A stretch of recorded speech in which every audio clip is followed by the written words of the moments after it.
Bom, então vamos aplicar ou ver isso na prática. Lá na nossa lista de exercícios, na página 11 em diante, nós temos alguns exercícios de risco-retorno, e esse primeiro caso das Salinas Potiguar, né, que deseja avaliar o risco pela medida estatística da amplitude de cada um dos 5 projetos que está analisando.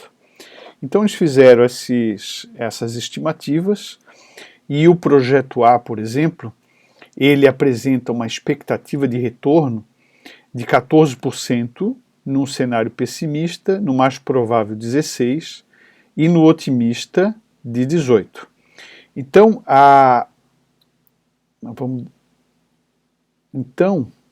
primeira cálculo que nós vamos fazer, está aí aberto com esse objetivo, é a amplitude de variação do projeto A. Então, 18 menos 14 dá 4 pontos percentuais de variação, para mais para menos. Então veja que é uma amplitude de variação até relativamente pequena, perto, se a gente analisar as outras opções. Então provavelmente esse é o projeto com menor risco, considerando a amplitude de variação. Nós podemos também calcular o retorno esperado, considerando que os cenários pessimistas, mais provável otimistas, têm a mesma probabilidade de ocorrer. Então a gente, para calcular esse retorno esperado, a gente soma 18 com 16 com 14, né, e vai chegar à conclusão que o retorno esperado é de 16%. Você faz isso depois, tá? E claro, você vai fazer de todos, né, para depois atender ao que vai ser pedido. E finalmente, o risco, né, dessa opção de investimento. Então o risco é a medida do desvio padrão. Então a gente vai pegar cada valor, diminuir da média, elevar ao quadrado e dividir pelo número de opções menos 1. Então aqui o número de opções são 3 opções, 3 números, né? Então ali vai ser 2. Né? Então vamos fazer isso rapidinho. Então nós temos 14 menos 16, né? Mais, isso aqui a gente protege, né? 16 menos 16 vai dar 0, mais 18 menos 16, vai dar 2, né? Tudo isso vai ser elevado ao quadrado.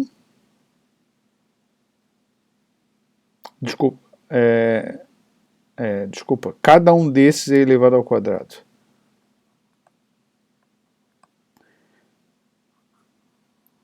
E depois tira a raiz. Dividido por 2. Então nós temos 14 menos 16 dá menos 2, como menos 2 elevado ao quadrado dá 4 positivo. 0 vezes 0 dá 0. 18 menos 16 dá 2 positivo, elevado ao quadrado dá 4. Tudo isso dividido por 2, que é n menos 1. E depois tudo isso tirado a raiz quadrada. 4 mais 4, 8, dividido por 2 dá 4. A raiz quadrada de 4 é 2.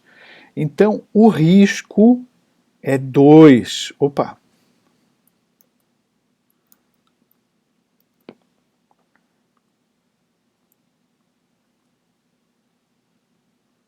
Dois o quê?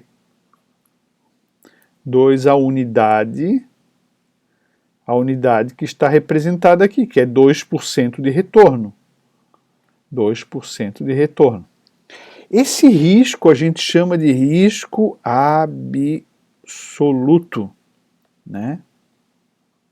Como eu expliquei para vocês, é o desvio padrão.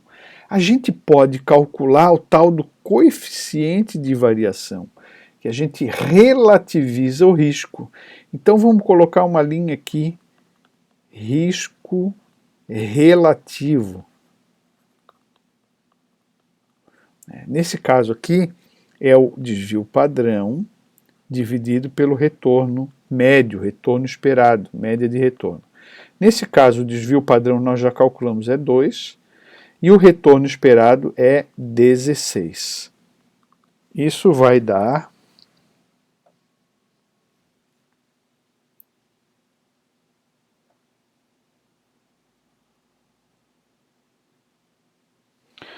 12,5% ou 0,12, ou 12,5% a mesma coisa.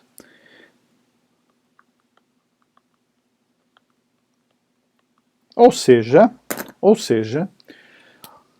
a média é 16, o desvio padrão é 2. Significa que os números, os possíveis resultados estão a 12,5% variando em relação à média. Ou seja, esse 2 aqui representa 12,5% da média, 16. Então a gente tem uma medida relativa do risco, E essa medida relativa do risco, em determinadas análises, pode responder melhor à tomada de decisão necessária.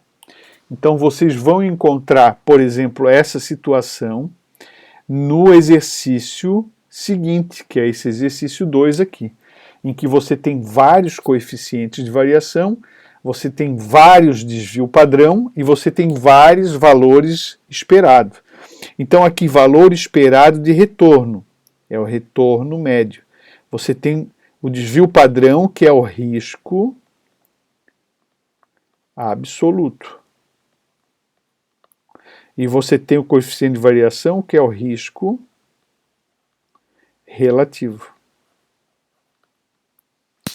Vejam, você tem ativos rendendo oferecendo de retorno esperado 15, 12, 5, 10 e 4.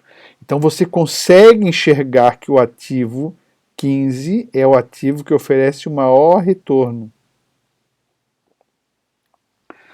Vejam só, o risco associado ao ativo 15, o risco absoluto é 6%.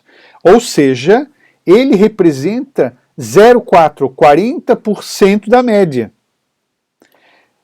Se você olhar aqui, por exemplo, atenção, você tem um ativo C que tem um retorno esperado de 5%, um retorno baixo.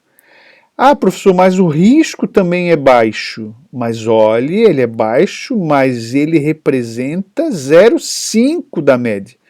Então, se eu comparar o ativo A e o ativo C, eu não posso optar por essas duas opções, porque o ativo C oferece menos retorno e mais risco relativo.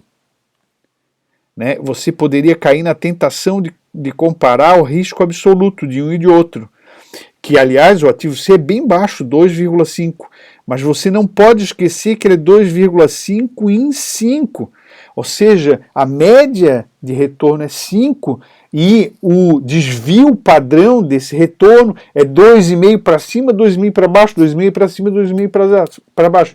Isso representa 50% do retorno esperado. Ou seja, é muito risco, né? É muito risco, tá?